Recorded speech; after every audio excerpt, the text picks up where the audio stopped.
Hey guys, you may have seen a couple of days ago I did a video on BMI, body mass index, our weight in kilos divided by our height in meters squared, and covered whether or not it's accurate, whether or not it's a worthwhile measure, and how actually it's more accurate than perhaps a lot of people nowadays give it credit for. Not the perfect measure by any stretch of the imagination, but a quite simple, quick and easy to do calculation that has an amount of value.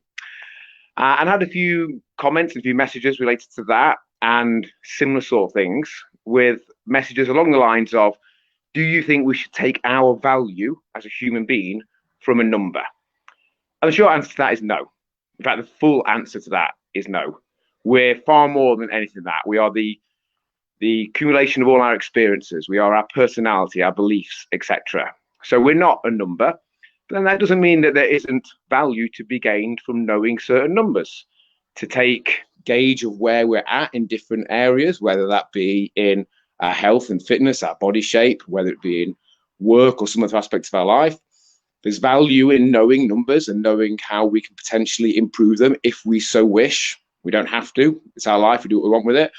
But knowing how to change that number and the potential positive benefits of it is still worthwhile. Those things aren't mutually exclusive. Just because we aren't a number, just because we're so much more than any of those things, doesn't mean there isn't value to be gained from knowing numbers. Doesn't mean there isn't value to be gained from knowing what a BMI we could get to, knowing what weight we could get to, knowing what other physical changes that have numbers representing them we could change, and knowing the potential benefits of that. The research does show that having body fat over a certain level, having BMI over a certain level, has average adverse effects on our health. Not always, but all else being equal, it makes it more likely that various things will happen.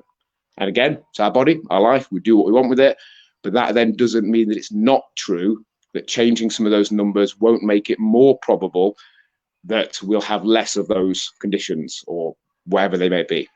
It doesn't mean we wouldn't benefit on a day-to-day basis from changing some of those numbers. So the short answer is no, I don't think we should take our value from a number. Slightly longer answer is, but that doesn't mean that there isn't value to those numbers and knowing how to change them if we should so wish.